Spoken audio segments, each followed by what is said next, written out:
Bonjour à tous, je vous retrouve pour la nouvelle recette. Et comme je vous l'avais promis, on reste dans les sucreries et les gourmandises pour fêter les vacances dignement. C'est pour ça que je vous propose le fameux cake marbré glaçage façon rocher. Plein de gourmandises. Et oui, le cake marbré, tous les enfants l'ont connu, nous également. Mais là, on rajoute la touche qui va faire la différence, c'est ce fameux glaçage. Alors, vous l'aurez bien compris, on va pouvoir réaliser la recette de la pâte au Thermomix. Il nous faudra un moule à cake bien beurré, le four chaud à 180 degrés et tout le reste, c'est Thermomix qui s'en occupe. Allez, on démarre? Donc démarre tout simplement une base de pâte à cake classique dans laquelle on mettra soit l'extrait de vanille pour le côté blanc et le chocolat pour la seconde couleur. Donc on allume le four à 180 degrés en chaleur tournante. Une fois que ça c'est fait, vous allez mettre maintenant 100 g de chocolat. À vous de choisir si vous préférez chocolat au lait ou chocolat noir. Pour ma part, dans le gâteau, je vais mettre du chocolat noir. Par contre, pour le fameux glaçage façon Ferrero, je mettrai du chocolat au lait. Ah, parce que chez moi, les garçons sont difficiles. Ils n'aiment pas le chocolat noir quand ils en voient de trop. Donc, je vais les flouer en mettant du chocolat noir dedans. Donc, 100 g. On va venir mettre le couvercle et réduire en poudre notre chocolat. Allez, c'est parti pour 6 secondes à la vitesse 8. Voilà le résultat. On a vraiment la poudre de chocolat. Donc pour celles qui ne connaissaient pas l'astuce, pour les mamans qui démarrent sur la chaîne, sachez que sur le même principe, vous pouvez donc moudre votre chocolat, donc le chocolat tablette ou les pastilles que j'ai moi pour la pâtisserie, en poudre au chocolat, comme ça pour remplacer tous les cacao poudre industriels. J'ai raclé donc les parois du bol. À ça, je viens rajouter 40 g de beurre. Je viens mettre le couvercle avec le gobelet. Et là, on part pour 3 minutes à 50 degrés, vitesse 2. 50-55, c'est quand même toujours la température idéale pour le tempérage du chocolat. Alors, c'est quoi le tempérage? C'est tout simplement pour garder un chocolat brillant, mais aussi une bonne texture pour travailler. Si vous la chauffez trop, vous allez avoir un chocolat qui va être trop cuit, tout pâteux, qui ne va pas s'étaler, qui ne sera pas lisse. Donc voilà, il faut le savoir. Donc je vous retrouve dans les 3 minutes. Voilà, les 3 minutes de chauffe viennent de se finir. On nous demande de transvaser. Donc là, moi j'ai déjà préparé 2 petits saladiers tout simplement, puisqu'on va séparer, on va faire la pâte où on va mélanger la moitié dans le choco et la moitié avec la vanille. Donc j'ai mes 2 petits saladiers identiques et comme il faut réserver, je mélangerai la suite de la pâte ici. Voilà, je viens transvaser donc dans le petit saladier le chocolat fondu. Ça va être bien gourmand, vive les vacances! Voilà, j'ai donc transvasé mon chocolat fondu dans mon petit saladier. Je reprends un bol propre, l'avantage d'en avoir 2. Et on va continuer la recette donc de la pâte à gâteau. Donc je mets les 40 g de beurre restants qu'on va venir faire fondre 2 minutes à 50 degrés vitesse 2. Pendant ces 2 minutes, je vous conseille sur votre moule à cake de l'avoir bien beurré et de mettre une petite couche de farine. Comme ça, vous êtes certain que ça va très bien se démouler. Ça, c'est une petite astuce de grand-mère. Vous le savez, surtout sur des moules rigides. Voilà. Pendant ces 2 minutes, vous pouvez en profiter pour cliquer sur le bouton aperçu pour continuer et voir qu'il vous faudra donc la crème liquide, le sucre. Comme ça, vous pouvez tout apporter à votre disposition pour avancer plus vite au niveau de la recette.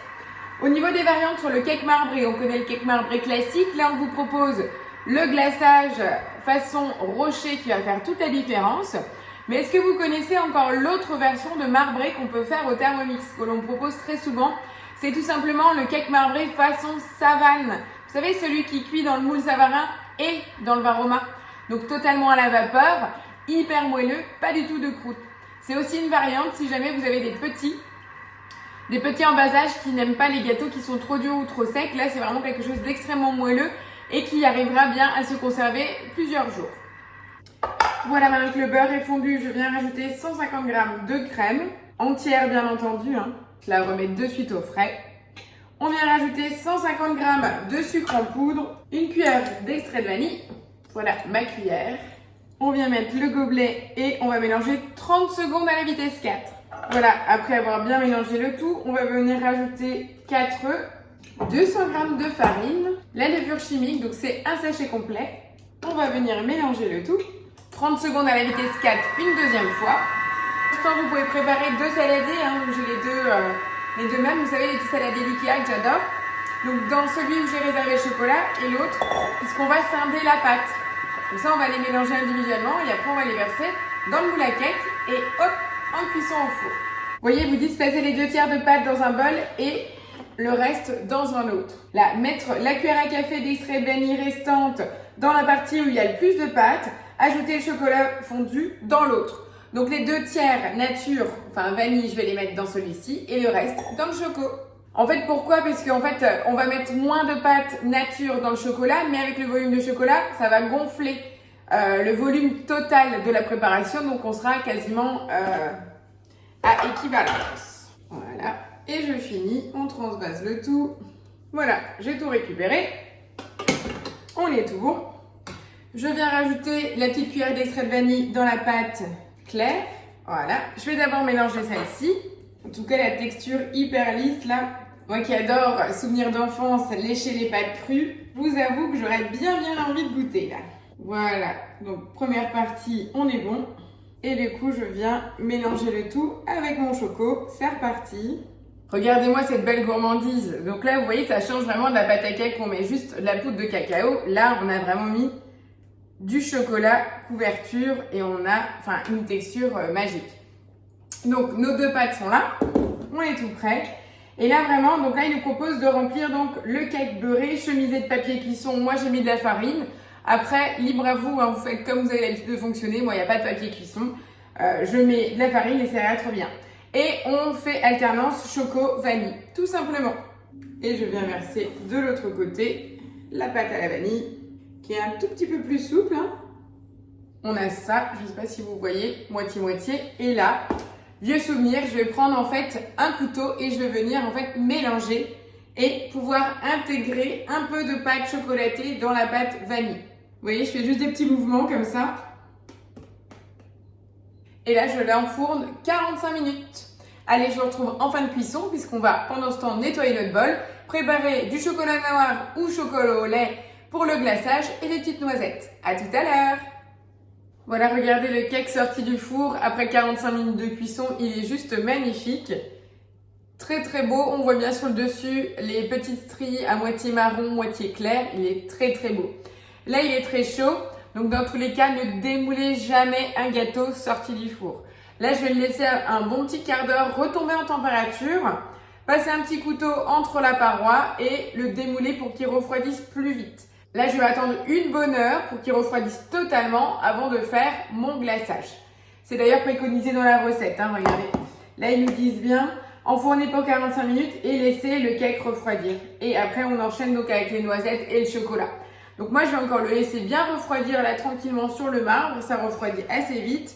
Et je vous retrouve après complet refroidissement pour la suite du glaçage et la technique du glaçage rocher. À tout à l'heure! Et voilà, regardez mon magnifique cake refroidi. Il est super beau. J'adore. Alors vous avez vu, je l'ai posé sur une grille. J'ai tout de suite anticipé une grille qui allait se retrouver sur un plat à tarte pour récupérer en fait l'excédent de glaçage rocher qui va couler, que je vais reprendre et remettre dessus et ainsi de suite. Voilà, donc prévoyez ça de suite, comme ça vous avez moins de vaisselle. Le cake est là. Dernière étape, la réalisation du glaçage. Dans la recette, on vous propose de le faire avec des noisettes entières et de venir les éclater. Moi, j'avais encore au fond de mon placard un paquet de pralins et je me dis c'est l'occasion de l'utiliser pour vider cet emballage qui traîne depuis fort longtemps dans mon placard. Là, en fait, on vous propose 35 grammes de noisettes. Hein, donc moi, je vais zapper en fait tout simplement l'étape où on va moudre les noisettes et les réserver. Là, vous voyez. Et là, je viens directement à la partie chocolat. Et qui dit chocolat, comme je vous le disais tout à l'heure, moi, j'opte pour le chocolat au lait pour le glaçage. Donc, c'est au lait ou noir, au choix. Allez, 225 grammes de chocolat.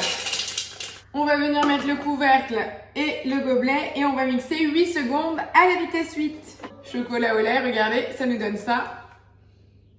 Ça sent bon, regardez-moi ça. C'est souple, c'est trop bien. À ça, donc racler les parois, moi j'ai pas besoin, ça n'a pas collé du tout. On remet donc le couvercle et le gobelet doseur et on va venir faire fondre le tout 6 minutes à 60 degrés, vitesse 2. Allez, je vous retrouve dans 6 minutes puisqu'après on rajoutera l'huile neutre, donc colza ou tournesol, à voir ce que vous avez. Et après, on intégrera encore les noisettes mixées ou le pralin et on vient recouvrir notre cake. En fait, le plus long, c'est d'attendre que ça refroidisse. Là, on a dû attendre 45 minutes de cuisson, le temps de refroidissement pour le démouler. Et là, maintenant, on va verser le tout dessus. Une fois que c'est bien nappé, il vous demande de le mettre au réfrigérateur pour vraiment que ça fige encore plus. Donc, le plus long, c'est vraiment d'attendre. Donc, là, heureusement, on est le matin. Mon goûter sera prêt pour tout à l'heure. Après les 6 minutes, on voit notre chocolat tout fondant, mais vive la gourmandise, mon Dieu. Donc, à ce chocolat, on va rajouter de la matière grasse. 50 g d'huile neutre. Voilà, on est tout bon. On remet le couvercle avec le gobelet et c'est reparti pour mélanger 20 secondes à la vitesse 3. On va rajouter les noisettes. Donc, souvenez-vous, c'était 35 g. Vous avez les 3 petits points avant le bouton suivant où vous allez trouver le bouton balance si, comme moi, vous avez déjà le pralin de fée. Voilà, je ressors et on va revenir mélanger 10 secondes à la vitesse 2. Donc, pensez bien à mettre le cake sur une grille et un plat en dessous pour récupérer l'excédent. Toute la technique. Voilà, donc là, on nous demande de laisser refroidir entre 30 et 35 grammes le glaçage. Vous allez me dire comment on fait. Si vous n'avez pas de thermomètre à sucre, comme on appelle, si vous n'avez pas de thermomètre culinaire, ne vous inquiétez pas, je vous montre. On vient cliquer sur la maison. Là, en fait, dès que vous mettez votre bol en place, vous avez la température indiquée. Je le retire, il n'y a plus rien. Vous le remettez et vous pouvez ainsi suivre. Vous voyez, moi, il indique encore 45 degrés. Vous allez me dire, mais 30 ou 35, on ne peut pas le mesurer. Exactement. C'est simple. Vous allez consulter votre écran de température. On peut voir jusqu'à 37 degrés. Donc, dès que vous voyez 37 degrés qui disparaît, vous savez que vous allez être à 35 degrés. Donc, vous serez pile poil bonne. OK? Donc, no panique, pas besoin d'investir non plus. Vous surveillez tout simplement. Donc, le plus simple, vous retirez votre bol, ça refroidit beaucoup plus vite parce que l'inox conduit la chaleur. Donc, vous pouvez aussi secouer pour intégrer un peu d'air pour faire refroidir la masse. C'est aussi possible. Contractez les abdos en même temps, comme ça, c'est un double effet qui se coule. Ah là là, je vous raconte que des bêtises. Donc, vous voyez, c'est toujours 45. Donc, le mieux, on retire le bol une dizaine de minutes, comme pour la pâte à choux. On laisse retomber en température. On repose sur notre Thermomix. On ne voit plus de température, c'est qu'on est à moins de 37. Et là, go. Allez, je vous retrouve dans une dizaine de minutes, une fois que ça refroidit. Vous avez vu, finalement, cette gourmandise. Moi, j'ai envie de croquer dans ce cake. Mais encore un peu de patience.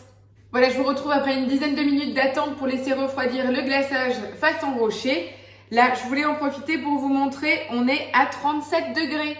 Donc là, on va encore refroidir un tout petit peu. Vous pouvez donner un petit coup de spatule. Mais là, sachez que de toute manière, on va retomber à 35 degrés très rapidement. Donc, moi, je vous dis que c'est le moment d'y aller parce que j'en ai assez d'attente. Je veux goûter ce gâteau. Donc, on va quand même retourner sur la recette. Placez le cake sur une grille. Vous voyez, c'est bien noté. Pour pouvoir récupérer, on est tout bon. Et réserver 1 heure au frigo. Donc là, je vais verser sur la partie la plus large, délicatement, doucement pour essayer de recouvrir le maximum sur le dessus déjà. C'est vraiment le temps de bien napper les côtés également. Oh, ce spectacle! Regardez le gâteau. Donc là, je vais venir récupérer le dessous et je continue à reverser le dessus pour avoir le moins de gaspillage possible. Et là, regardez-moi ce cake comme il donne déjà envie. Donc, je vais continuer. Je vais me le faire directement. Et voilà, maintenant que j'en ai tout partout, je vais venir le mettre au réfrigérateur pour figer la coque. Et c'est aussi simple que ça. Là, j'ai le chocolat sous le nez, j'ai qu'une envie, c'est de goûter. Donc, encore un peu de patience, je vais mettre ça au réfrigérateur et notre gâteau est terminé. Vous voyez, il est vraiment très généreux, c'est très très joli. Bien entendu, une fois que ça a bien pris, je vous ferai une photo de la coupe et je la mettrai à la fin de la vidéo. Voilà la deuxième recette gourmande des vacances. J'espère que ça vous plaît. Vive la gourmandise et rendez-vous la semaine prochaine. Belles vacances à vous. Ciao, ciao!